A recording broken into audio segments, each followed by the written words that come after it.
അസ്സലാമലൈക്കും, നമസ്കാരം. ഇന്ന് ഞാൻ വന്നിട്ടുള്ളത് ഒരു മത്തങ്ങ പായസത്തിൻ്റെ റെസിപ്പിയുമായിട്ടാണ്. വീഡിയോ ഇഷ്ടമാണെന്നുണ്ടെങ്കിൽ ചാനലൊന്ന് സബ്സ്ക്രൈബ് ചെയ്യണേ. സബ്സ്ക്രൈബ് ചെയ്യുമ്പോൾ ബെല്ലൈക്കൺ പ്രസ് ചെയ്ത് അതിൽ ഓളെന്ന ഓപ്ഷൻസ് കൂടെ ഒന്ന് ക്ലിക്ക് ചെയ്യണം. അപ്പോൾ നിങ്ങൾക്ക് നോട്ടിഫിക്കേഷൻ ലഭിക്കുന്നതായിരിക്കും. ഈ ഒരു പായസം ഉണ്ടാക്കാൻ വേണ്ടിയിട്ട് ഞാനിപ്പോൾ വലിയ സൈസ് മത്തങ്ങയുടെ കാൽഭാഗത്തോളം എടുത്തിട്ടുണ്ട്. ഇതിനെ ചെറിയ ചെറിയ ക്യൂബ്സായിട്ട് മുറിച്ചെടുക്കണം.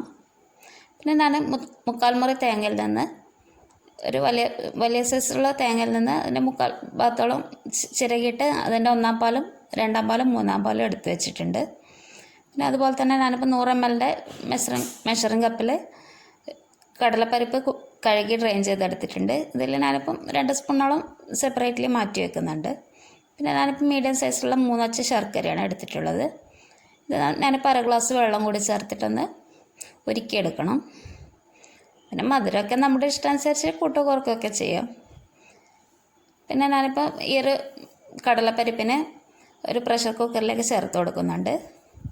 ഇതിൽ നമ്മൾ ആവശ്യാനുസരണം തേങ്ങയുടെ 3-ാം പാൽ ചേർത്തിട്ടാണ് വേവിച്ചെടുക്കുന്നത്. ഞാനിപ്പോൾ ഈ ഒരു പാൽ മുഴുവനായിട്ട് തന്നെ ചേർക്കുന്നുണ്ട്. 3-ാം പാലാണ് ചേർക്കുന്നത്. അതുകൂടി ചേർത്ത് കൊടുക്കുക ഇതിൽ. അതിനുശേഷം ഇതിൽ ആവശ്യത്തിനുള്ള ഉപ്പ് കൂടി ചേർത്ത് കൊടുക്കണം. അതിനുശേഷം നമുക്ക് കുക്കർ അടച്ചിട്ട് നമുക്കിതൊരു 3-4 വിസിലിൽ വേവിച്ചെടുക്കാം. ഞാനിപ്പോൾ ഏകദേശം ഇതൊരു 3 വിസിലിന് വേവിച്ചിട്ട് അങ്ങനെ ഡ്രെയിൻ ചെയ്തെടുക്കുന്നുണ്ട്. ഇതിനെ ഹൈ ഫ്ലെയിമിൽ തന്നെയാണ് വേവിക്കാൻ വെച്ചിട്ടുള്ളത്. അതുപോലെ തന്നെ ശർക്കര ഞാനിപ്പോൾ ഉരുക്കാൻ വേണ്ടി വെച്ചിട്ടുണ്ട്. അതും ഞാൻ ഹൈ ഫ്ലെയിമിലാണ് ചെയ്തെടുക്കുന്നത്. ശർക്കര ഉരുക്കുന്ന സമയത്ത് അത്യാവശ്യം വെള്ളമൊക്കെ ചേർത്ത് ചെയ്യുന്നതായിരിക്കും നല്ലത്. നമുക്കത് അരിച്ചെടുക്കാനൊക്കെ അപ്പോൾ എളുപ്പമായിരിക്കും. ഇത് നല്ലോണം ഒന്ന് ഉരുക്കിയെടുക്കുക. അതൊന്ന് ഇളക്കിക്കൊണ്ടിരിക്കണം. അടിയിൽ പിടിക്കാതിരിക്കാൻ വേണ്ടിയിട്ടൊന്ന് ശ്രദ്ധിക്കണേ. അതുകൊണ്ട് അത്യാവശ്യം വെള്ളമൊക്കെ ചേർത്ത് കഴിഞ്ഞാൽ അങ്ങനെ പേടിക്കേണ്ട ആവശ്യമൊന്നുമില്ല. അടിയിൽ പിടിക്കുന്ന പ്രശ്നമൊന്നും വരില്ല. ഞാനിപ്പോൾ 1/2 ഗ്ലാസ്സോളം മാത്രമേ യൂസ് ചെയ്തിട്ടുള്ളൂ. പിന്നെ ഞാനിപ്പം തേങ്ങയുടെ 2-ാം പാലിൽ നിന്ന് ഏകദേശം പകുതിയോളം വേറൊരു പാനിലേക്ക് ചേർത്ത് കൊടുത്തിട്ടുണ്ട്. ഇനി ഈ ഒരു പായസത്തെക്കുറിച്ച് പറയുകയാണെങ്കിൽ നല്ലൊരു സൂപ്പർ ടേസ്റ്റുള്ള ഒരു പായസം തന്നെയാണ്. പിന്നെ ഞാനിപ്പോൾ നേരത്തെ ബാക്കി വന്ന കുറച്ച് വെള്ളം കൂടിയില്ല, അതും കൂടി ചേർത്ത് കൊടുക്കുന്നുണ്ട്.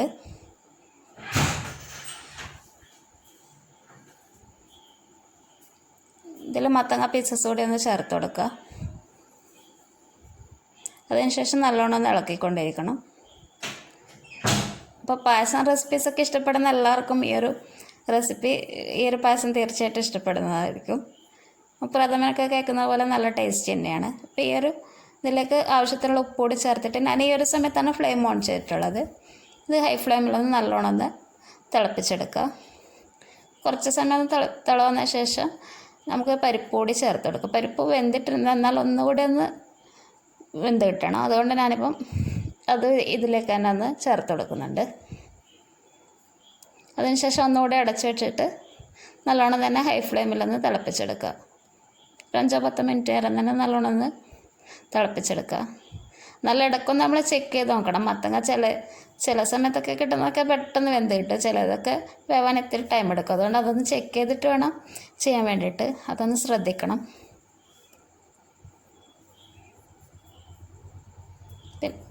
പിന്നെ നമുക്കൊരു മീഡിയം ടു ഹൈ ഫ്ലെയിമിൽ അങ്ങനെ നോക്കിയിട്ട് ചെയ്യാം. അപ്പോൾ നമുക്ക് മത്തങ്ങ ആയതുകൊണ്ട് നമുക്ക് അങ്ങനെ ഇടയ്ക്കിടെ അങ്ങനെ ഇളക്കിക്കൊണ്ടിരിക്കേണ്ട ആവശ്യമൊന്നുമില്ല. ഇടയ്ക്കൊന്ന് തുറന്ന് വെച്ചിട്ടൊന്ന് ചെക്ക് ചെയ്ത് നോക്കാം, അത്രയേ ഉള്ളൂ. വല്ലാണ്ടങ്ങ് ഇളക്കി കഴിഞ്ഞാൽ അത് വെന്തടിയാനൊക്കെയുള്ള ചാൻസ് ഉണ്ട്. പിന്നെ മത്തങ്ങ വെന്തിട്ടുണ്ടോ എന്നുള്ളത് നമുക്കൊന്ന് ചെക്ക് ചെയ്യാം. ഏകദേശം അതൊന്ന് വെന്ത് വന്നിട്ടുണ്ട്. നല്ലോണം വേവ് വെക്കേണ്ട ആവശ്യമില്ല. ഏകദേശം ഒരു പകുതി വേവ് ആ ഒരു സമയത്ത് തന്നെ നമുക്ക് ഇതിലേക്ക് തേങ്ങയുടെ 2-ാം പാലില്ലേ നമ്മൾ നേരത്തെ ചേർത്തതിൻ്റെ ബാക്കി അതുകൂടി ചേർത്ത് കൊടുക്കുന്നുണ്ട്.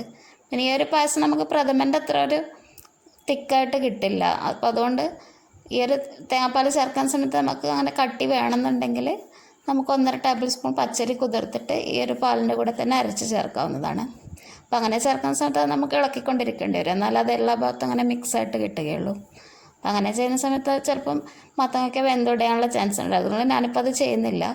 നമുക്ക് വേണമെങ്കിൽ കട്ടി വേണമെന്നുണ്ടെങ്കിൽ അങ്ങനെ ചെയ്ത്. ഇപ്പം മത്തങ്ങയൊക്കെ അതുകൊണ്ട് ഇത്തിരി ലൂസായിട്ടായിരിക്കും ഈ ഒരു പായസം ഉണ്ടാവുക. പക്ഷെ കഴിക്കാൻ നല്ല ടേസ്റ്റിയാണ് കേട്ടോ. അതുകൊണ്ടാണ് ഞാൻ നിങ്ങളായിട്ട് വീഡിയോ ഒക്കെ ഷെയർ ചെയ്യുന്നത്. പിന്നെ വീഡിയോസൊക്കെ ഇഷ്ടമാകുന്നുണ്ടെങ്കിൽ എല്ലാവരും ലൈക്ക് ചെയ്യണം. ഞാനിപ്പോൾ ഇതിലേക്ക് ശർക്കര മെൽറ്റ് ചെയ്തത് മുഴുവനായിട്ട് തന്നെ ചേർത്ത് കൊടുത്തിട്ടുണ്ട്. പിന്നെ റെസിപ്പീസൊക്കെ ട്രൈ ചെയ്യുന്നൊക്കെ ഉണ്ടെങ്കിൽ എല്ലാവരും അഭിപ്രായങ്ങളൊക്കെ അറിയിക്കണേ. പിന്നെ ഇനിയും സബ്സ്ക്രൈബ് ചെയ്യാത്തവരുണ്ടെങ്കിൽ ഒന്ന് സബ്സ്ക്രൈബ് ചെയ്യുക. ഇത് നമ്മളൊന്ന് നല്ലോണം ഒന്ന് ഹൈ ഫ്ലെയിമിൽ തന്നെ ഒന്ന് തിളപ്പിച്ച് കൊടുക്കുക. ഈ ഒരു ശർക്കര ചേർത്തതോടെ ഇതിപ്പം നല്ലോണം ഒന്ന് തിളച്ച് വരുന്നുണ്ട്. ഈ ഒരു സമയത്ത് തന്നെ നമുക്ക് ഇതിലേക്ക് ഏലക്കപ്പൊടി കൂടി ഒന്ന് ചേർത്ത് കൊടുക്കണം. ഇപ്പോൾ ഏലക്ക ഞാൻ പൊടിക്കുന്ന സമയത്ത് തന്നെ അതിൽ കുറച്ച് പഞ്ചസാരയൊക്കെ ചേർത്തിട്ടാണ് പൊടിക്കുന്നത്. അപ്പോൾ നമുക്ക് നന്നായിട്ട് പൊടിഞ്ഞ് കിട്ടും. ഇപ്പോൾ ഏലക്കൊക്കെ മിക്സിയിലിടുന്ന സമയത്ത് പൊടിക്കുന്ന സമയത്ത് അത്രയ്ക്ക് ഞങ്ങൾ പൊടിഞ്ഞിട്ടില്ല. അത് ടിപ്പാണ്. ഇത്തിരി പഞ്ചസാര കൂടി ചേർത്തിട്ട് പൊടിച്ചെടുത്തിട്ടുള്ളതാണ്.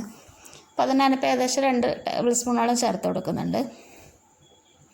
പിന്നെ ഞാനിപ്പോൾ ഇതിലേക്ക് തേങ്ങയുടെ 1/4 പാലോട് ചേർത്ത് കൊടുക്കുന്നുണ്ട്.